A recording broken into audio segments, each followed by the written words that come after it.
இனிய காலை வணக்கம் அன்புக்குரிய மாணவர்களே. நம்ம கூட ஐயா கந்தசாமி ஐயா இருக்காங்க. அவர் இன்னைக்கு ஒரு குறள் சொல்லுவாங்க.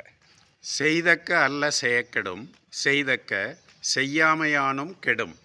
இந்த குறளுக்கான விளக்கம் என்ன அப்படின்னு பார்த்தீங்கன்னா, நம்ம செய்ய வேண்டிய விஷயத்த செய்யாமல் விட்டுட்டோம் அப்படின்னா அது நமக்கு கெடுதலை விளைவிக்கும். அதே போல் செய்யாமல் இருக்க வேண்டியதை செஞ்சோனாலும் நமக்கு கெடுதல் விளைவிக்கும். இப்போ இதில் நமக்கு ஒரு சந்தேகம் வரும். என்னென்னா, எந்த செயல் செய்யக்கூடியது, எந்த செயல் செய்யக்கூடாதது? இதுக்கு தான் அற்புதமான விளக்கம் இருக்குது.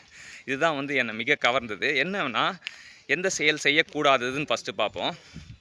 ஒரு செயல் நமக்கு ஒரு பெரிய முயற்சி தேவைப்படுது. இந்த செயலை செய்யறதுக்கு பெரிய முயற்சி தேவைப்படுது.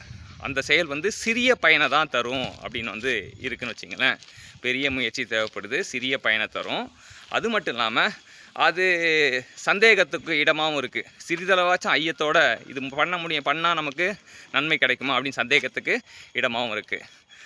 அப்புறம் செஞ்சால் துன்பம் வரும் அப்படின்ற மாதிரி ஒரு நிலையும் இருக்குது. ஸோ இதெல்லாம் செய்யக்கூடாத செயல்கள், நம்ம தவிர்க்க வேண்டிய செயல்கள். இதை செஞ்சோம் அப்படின்னா, இந்த 4 விஷயத்தை உண்டு பண்ணுற செயலை செஞ்சோன்னா நமக்கு நம்ம துன்பம் தான், கெட்டுருவோம் அப்படின்றார். அதே போல் இதுக்கு மாறுபட்ட இதுனா நம்ம சிறிய முயற்சி தான் தேவைப்படுது, அப்புறம் நமக்கு பெரிய பயன் கிடைக்குது. அது மட்டும் இல்லாமல் எல்லளவும் சந்தேகமே இல்லை, கண்டிப்பாக நமக்கு நன்மை கிடைக்கும் அப்படின்ற உறுதி இருக்குது. அப்புறம் இன்பம் கிடைக்குது. இந்த மாதிரி செயல்களை நம்ம கண்டிப்பாக செய்யணும். இந்த செயல்களை செய்யாமல் விட்டுட்டோம் அப்படின்னா அப்போவும் கெடுவோம்.